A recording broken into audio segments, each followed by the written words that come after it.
The storm hit like a fist from God, slamming the Aurora's deck with rain that stung like needles and waves that clawed at the hull like vengeful spirits. I was lashed to the mast, my knuckles white on the ropes, screaming into the gale as lightning cracked the sky open above the churning Atlantic off Maine's jagged coast. And there, silhouetted against the fury, Captain Elias Thorne turned from the wheel, his voice cutting through the roar like a blade. "You think this is hell, Harlan? This is just night 1 of 30. Bail or break. Your choice." I'd never believed in curses, not until Elias Thorne dragged me aboard his battered fishing trawler 3 summers ago, fresh out of a Boston courtroom where I'd lost everything. My family's boatyard, my pride, and the fragile illusion of a life unscarred by secrets. At 28, I was Harlan Whitaker, the kid who'd once dreamed of captaining my own vessel, not scrubbing decks for a man who looked at me like I was driftwood washed up on his shore. Elias was 32, all sharp angles and salt-crusted beard, with eyes like the steel-gray sea after a nor'easter. Cold, unyielding, the kind that could drown you without a ripple. They called him the Ice Captain in Port Clyde, not just for the way he ran his crew like a machine through the worst winters, but because no one could remember the last time he'd cracked a smile that wasn't laced with sarcasm. It started with a debt. My father had sunk our savings into a deal with Thorne Fisheries, Elias's outfit, promising prime lobster traps in exchange for a cut of the haul.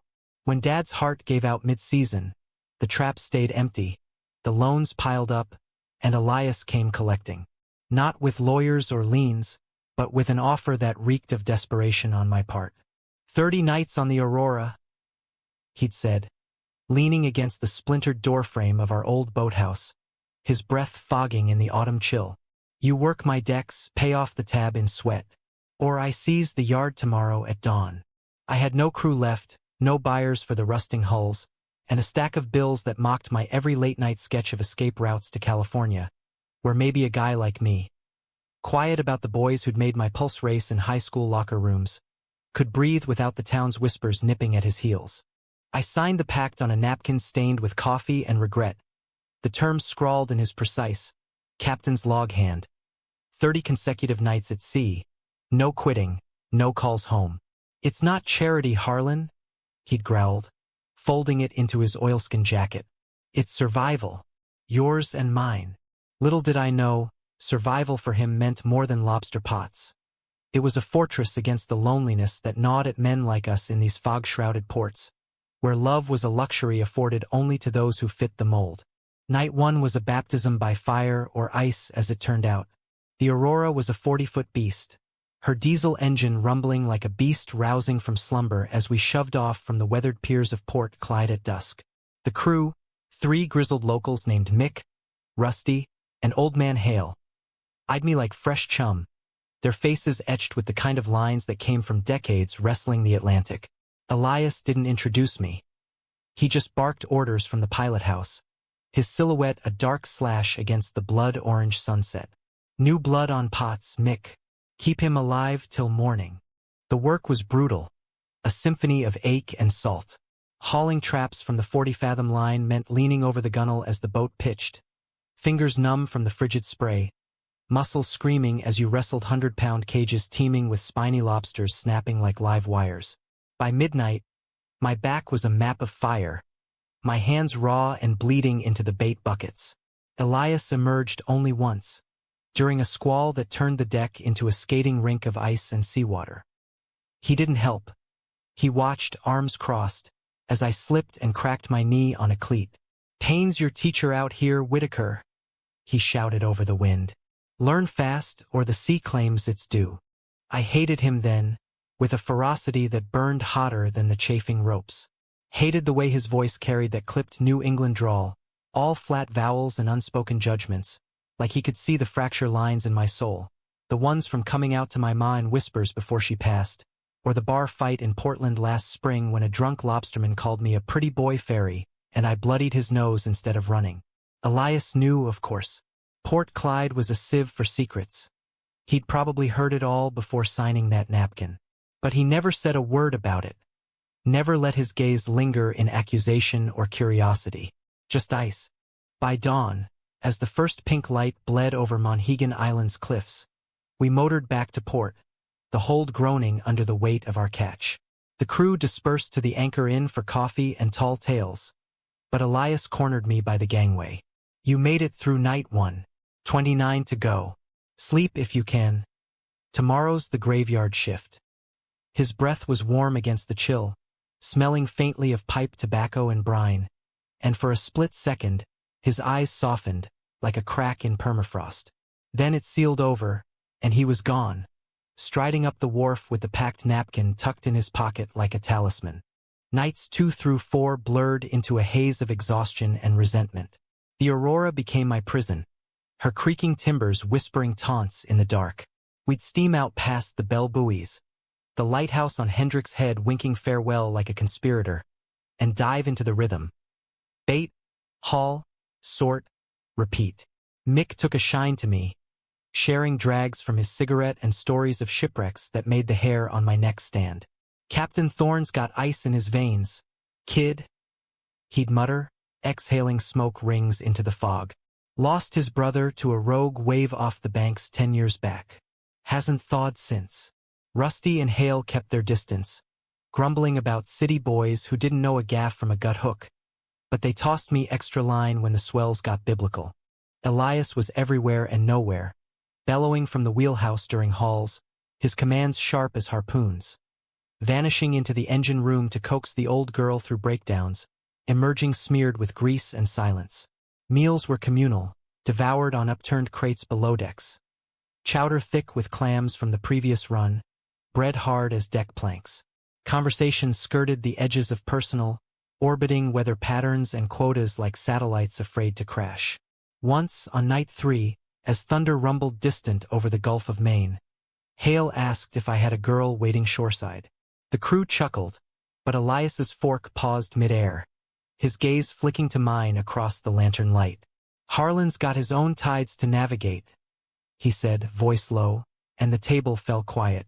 It was the closest he'd come to acknowledgement, and it left me adrift, wondering if the ice hid curiosity or contempt. By night 5, the isolation started to gnaw. No cell signal this far out, just the VHF crackling with Coast Guard chatter about pleasure boaters lost in the fog. I'd lie on my bunk, a narrow shelf in the FSL that smelled of diesel and old sweat, staring at the riveted bulkhead, tracing constellations in the rust spots. Memories surfaced unbidden. My first kiss with Tommy Riley behind the high school bleachers in Rockland, all fumbling urgency and stolen breaths. The way Dad's eyes dimmed when I told him I wasn't chasing skirts like he had. The sea don't care about your heart's compass, son, he'd said, clapping my shoulder before the cancer took him. Out here, with the boat rocking like a cradle in a tempest, I wondered if Elias felt it too, the weight of unspoken longings, the fear that one wrong swell could drag it all under. The Pact loomed like a shadow, its nights ticking off on a chalkboard in the galley that Elias updated with grim precision. 25 left. I caught myself watching him more. The flex of his forearms as he cleated lines, the rare tilt of his head when he scanned the horizon for signs of the bluefin migration. There was a poetry to him, hidden under the gruff exterior, a man who'd named his boat after the northern lights, sketching aurora patterns on scrap paper during lulls. Once, I found a crumpled drawing in the trash. Swirling greens and purples, captioned Ghost Lights, Chase M and You're Lost. It humanized him, cracked the ice just a hair, and I shoved it back in my pocket like contraband. Night 6 brought the first real test. A line snagged on the propeller during a midnight set, the engine stuttering to a halt in 40-foot seas. The crew scrambled, flares hissing in the dark as Mick and Rusty donned wetsuits to dive. I volunteered, desperate to prove my salt, but Elias blocked the hatch. Not you, Whitaker. You're green as May grass. His hand on my chest was firm, calloused, the first real touch since the Pact's ink dried. Electric, unintended. I shoved past anyway, stripping to my thermals and plunging into the black water, the cold a shock that seized my lungs. Down there, finning against the current, fingers fumbling for the fouled warp, I glimpsed my life flashing. The boatyard reclaimed, Elias's face in the pilot house window above, etched with something fiercer than command. Fear? I freed the line, surfacing gasping, and hauled myself aboard to cheers from the crew. Elias wrapped me in a wool blanket, his movements brusque, but his eyes held mine a beat too long. "Fool move," he muttered, but there was gravel in his voice, like swallowed stones. That night, as the Aurora limped back under jury-rigged power, he poured me a tin mug of rum in the wheelhouse. To not dying on my watch. We sat in silence, the compass rose glowing under the binnacle lamp, the stars wheeling overhead through the skylight. For the first time, the ice felt thin, and beneath it, a current stirred warm, treacherous. But night 7 poured it back on thick. Word came over the radio. Thorn Fisheries was bleeding red, quotas missed from bad weather, buyers from Boston threatening to pull contracts.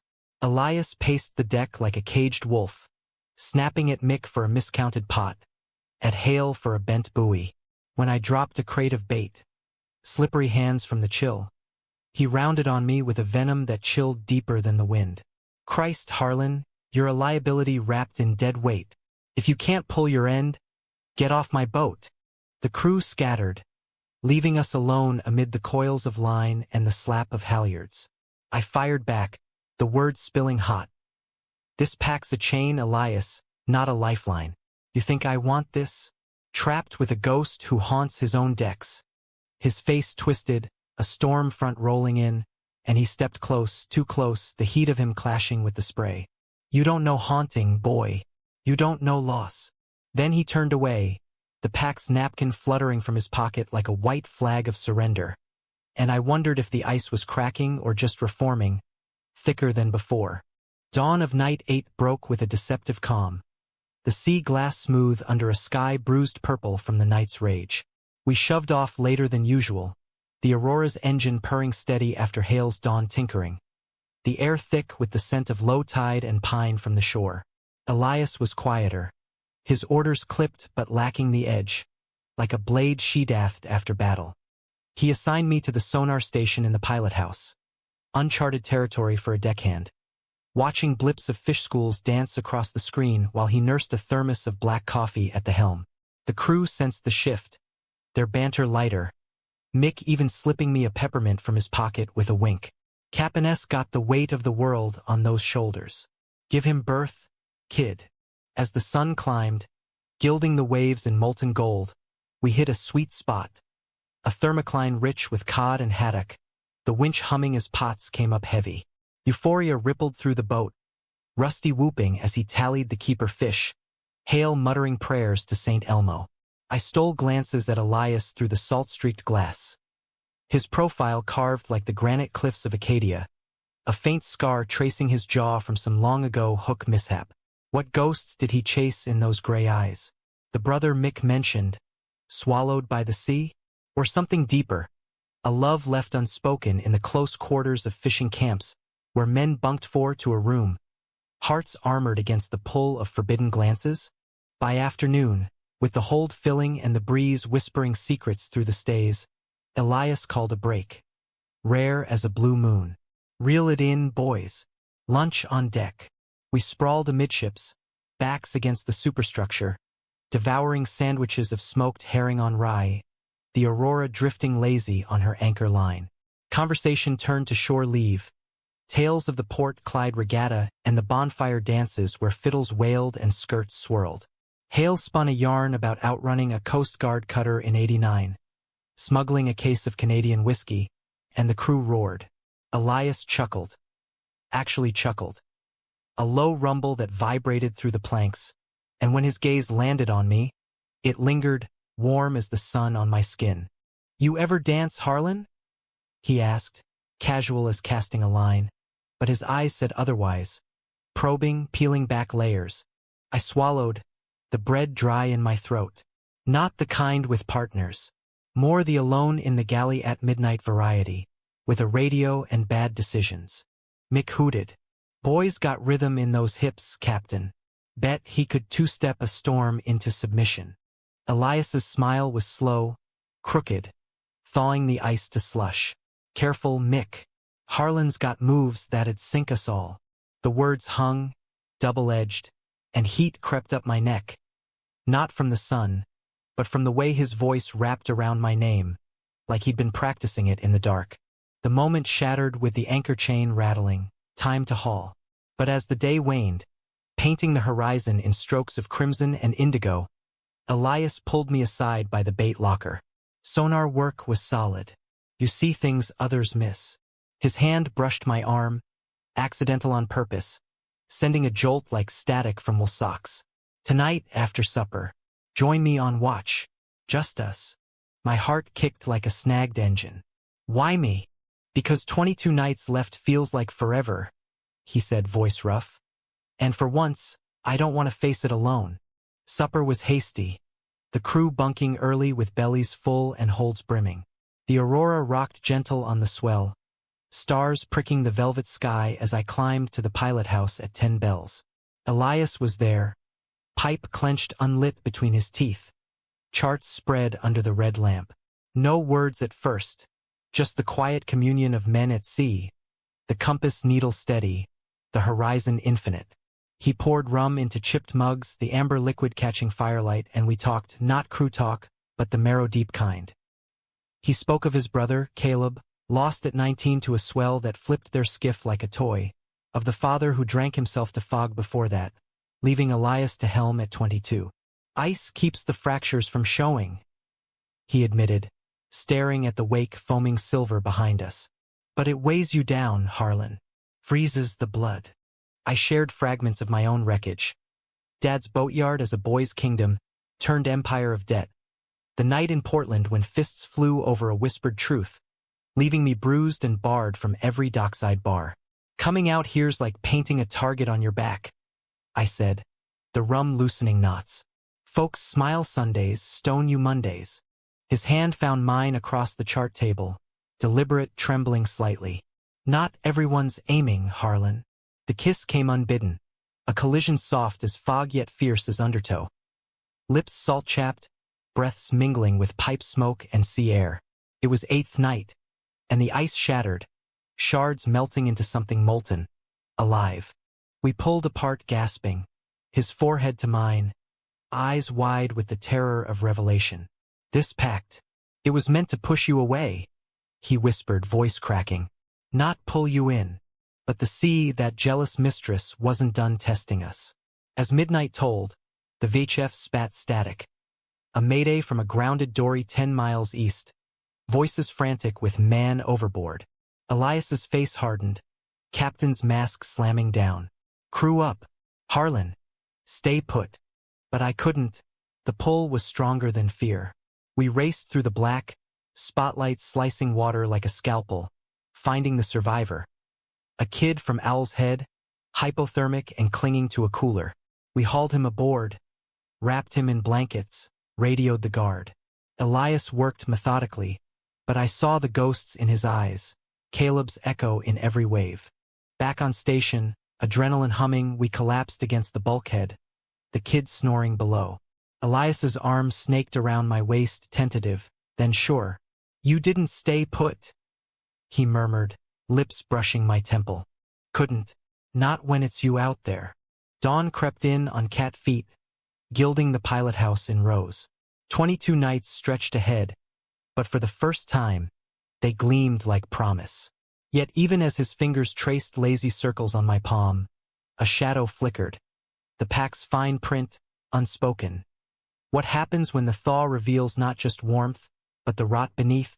Nights 9 through 12 unfolded like a fever dream. The aurora our cocoon against the world's sharp edges. Elias and I stole moments in the wheelhouse's hush, hands linking under charts, kisses traded quick as halls. Desperate, deepening. He was a revelation. Laughter rumbling low when I mangled a knot. Stories spun of boyhood races in dinghies off Seguin Island. Vulnerabilities bared like open hatches. Never thought I'd find harbor in a deckhand, he'd say, pulling me close during dog watches. The boat's roll sinking our heartbeats. The crew suspected, their winks and silences a tacit blessing in this world where love dodged like baitfish.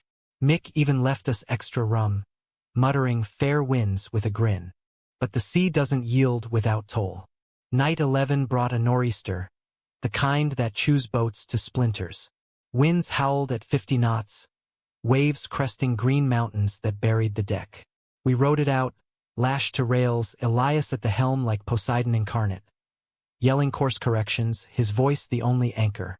I manned the pumps, bilge water sloshing knee-deep, fear a copper tang on my tongue. Midway through, a rogue swell bucked us starboard. I slipped, head cracking the combing, blood warm on my brow.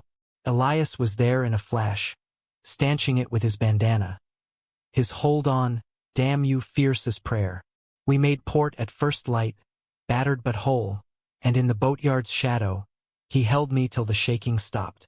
You're my compass now, he breathed, and I believed him.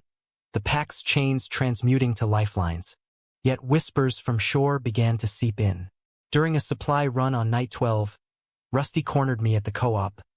Heard talk, Thorne's ex-partner, that fancy lawyer from Camden, sniffing around the ledgers. Says Elias cooked the books on your dad's deal to squeeze the yard. My stomach nodded. The Pact, was it mercy or manipulation? Elias dismissed it that night, over coffee in the galley, his touch gentle on my bruised temple. Old flame, Harlan, jealous smoke. Nothing to it. But doubt seated, a barnacle on the hull. By night 15, halfway mark chalk triumphant, romance bloomed defiant. We anchored in a cove off Muscle Ridge, moonlight silvering the water like spilled mercury. Elias spread a tarp amidships, a picnic of pilfered oysters and stolen wine. Contraband for kings, he toasted, clinking shells. We talked futures. Reclaiming the boatyard together, chartering sunset sails for tourists who craved romance without the risk. His fingers wove through mine, promises etched in starlight. 30 nights was the excuse. You're the reason. The kiss that followed was slow, exploratory, tasting of salt and surrender. A bridge over the abyss. But betrayal brews in calm waters. Night 18, a radio bulletin crackled.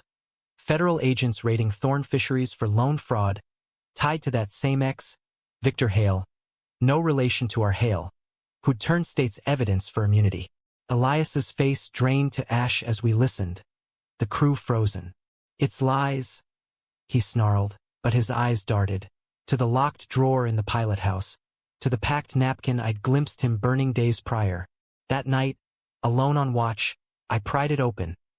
Ledgers fudged, dates backdated. My dad's signature forged on extensions to bleed us dry. The ice hadn't thawed. It had concealed a glacier's heart. Confrontation came at dawn, as we ghosted into port under gray skies. You used me? I accused, voice breaking in the wheelhouse, the Aurora creaking her confession. The Pact, to cover your tracks, keep me silent while you sank us. Elias recoiled, pain etching his features. It started that way, desperation, Harlan. Victor's greed, the loans. But you changed it. You thawed me. Tears tracked his cheeks, raw, uncaptain-like. I fell on night 8. Burned the evidence to protect you, but it's too late. Agents are coming. The crew scattered, loyalties fracturing.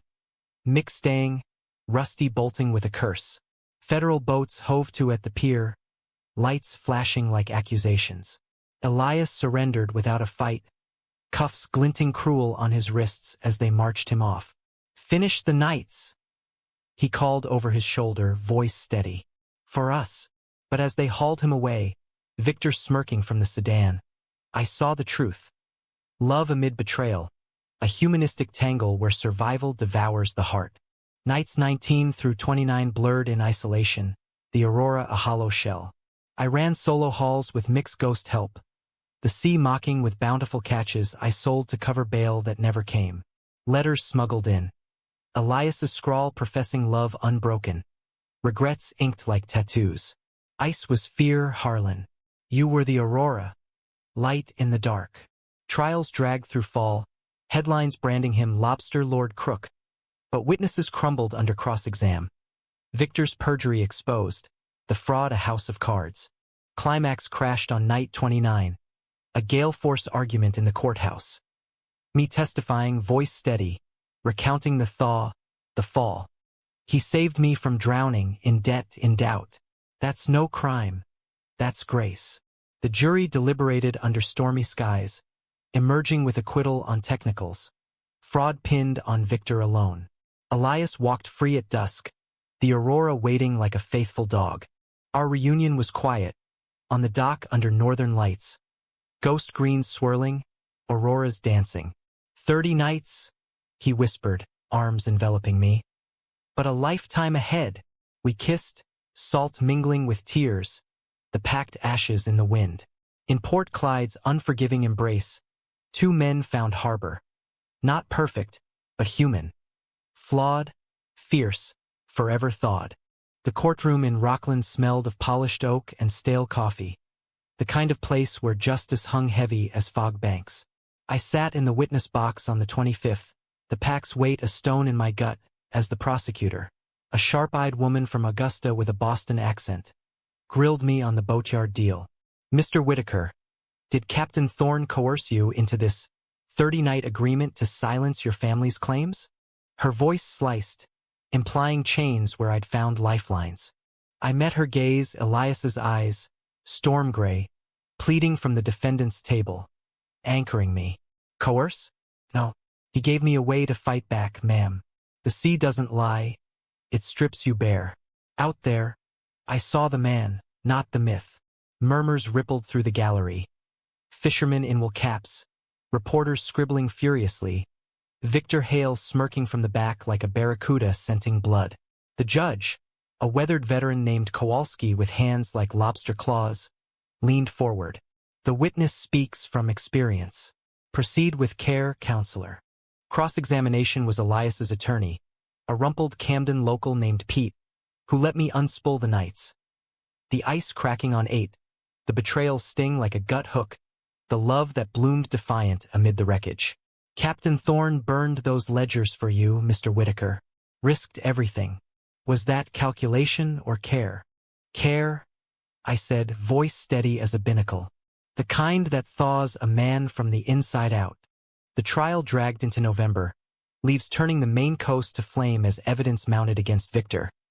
Emails forged, loans laundered through shell companies he'd set up to bleed small operators like my dad. Elias took the stand on the 27th. His testimony a captain's log of regret, voice gravel rough, admitting the initial fudge to keep the fleet afloat after Caleb's death, but swearing he'd righted it for me. Harlan wasn't a mark, he was salvation. I fell harder than any swell, and I'd do 30 lifetimes to make it right. Victor crumbled under Pete's barrage, his immunity deal evaporating like mist, perjury charges stacking like pots on a string. The jury, 12 locals who knew the sea's merciless math, filed out as snow flurried outside, deliberating through a whiteout that shut the town down. I waited in the hallway, Mick pacing beside me with a thermos of chowder, Hale muttering rosaries. Sea gives, sea takes, he said. But love? That's the true north. Verdict came at midnight, the clock tower tolling like a bell buoy. Not guilty on all counts. Fraud pinned squarely on Victor, Elias cleared as a desperate dupe turned whistleblower. The courtroom erupted, fishermen thumping backs, reporters scrambling for quotes. Elias stood, cuff struck, and crossed to me in 3 strides, pulling me into an embrace that smelled of chalk, dust, and hope. You did this, he whispered, lips to my ear. My compass. We spilled out into the storm, snow whipping like confetti, the Aurora snow-draped at her mooring. Victor was led away in irons, his empire of deceit dissolving. But in that moment, it was background noise. Elias and I trudged the wharf, hands linked against the cold, the Pact's end a distant echo. 1 night left, I teased, breath fogging. Make it count. Night 30 dawned crystalline, the world blanketed in white, the Gulf of Maine a mirror of ice floes drifting like forgotten dreams. The crew reassembled, Mick, Hale, even Rusty slinking back with sheepish apologies. Loading the Aurora for a ceremonial run, no pots, just lines cast for memory. Elias helmed, his hat tipped jaunty, the thaw complete. Smiles easy, orders laced with laughter. We steamed past the bell buoys, the lighthouse on Doubling Point flashing greeting, and dropped anchor in the lee of Allen's Island, where seals barked on rocks like cheering section. Below decks, we gathered for the last meal. Lobster bake hauled from the embers of what the sea had given, stories looping like endless warps. Elias raised his mug, eyes on mine across the lantern glow. To 30 nights, and the man who turned ice to fire. Harlan, you're free. But stay. The crew hooped, Mick slapping my back. Boat needs a first mate with heart, Captain. I stood, heart full as the hold on a bumper run. Free? Nah. I found my port here. The kiss was public, unapologetic. Lips meeting in salt and smoke. The Aurora rocking approval. No more hiding. In Port Clyde's tight-knit weave, we'd be the story told over bonfires. Two men who'd braved the Atlantic's wrath and emerged whole. As twilight fell, auroras ignited the sky. Swirls of emerald and amethyst, Caleb's ghost lights dancing approval. Elias and I climbed to the bow, wrapped in a shared oilskin, watching the display. Humans messy, he said, arm around my waist. Betrayal, love, redemption, all tangled like nets. But worth it. Worth every swell, I replied, head on his shoulder. The pact ended not with a signature, but a vow whispered to the stars. To rebuild the boatyard, charter dreams, face storms shoulder to shoulder. In America's ragged edges, where the sea carves men raw, we found humanism's grace. Not perfection, but persistence. Ice to Aurora, chains to choices, 30 nights to eternity.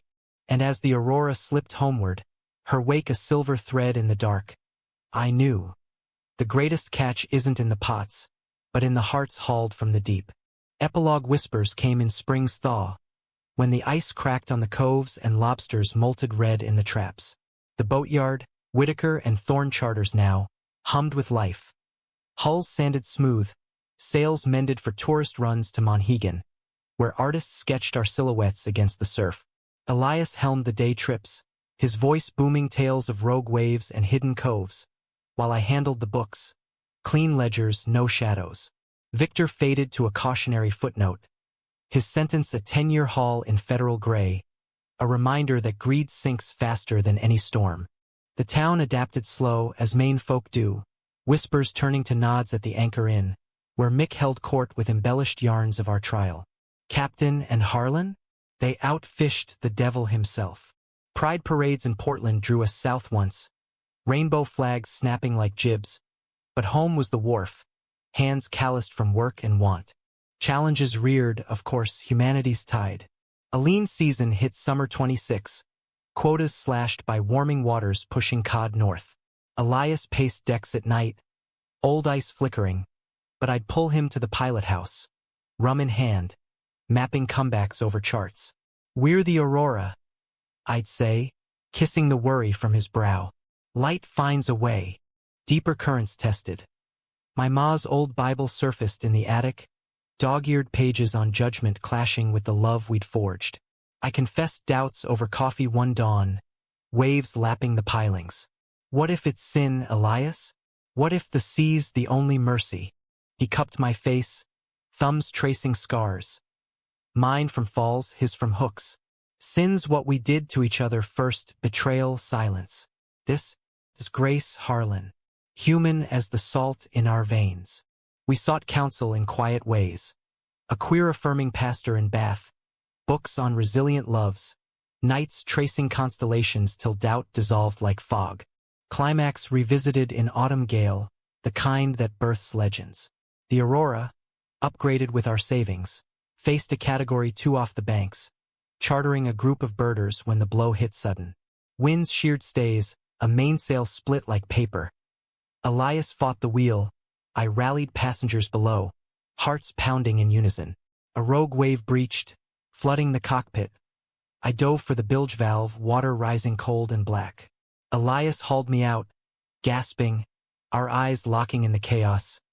Not without you. Coast Guard choppers winched us at dusk, the birders safe. The Aurora towed home hold but heroic. Repairs took weeks, insurance fights longer. But in the yard's lamplight, hammering planks side by side, we rebuilt more than wood. That's our story, Elias said. nailing the last strake.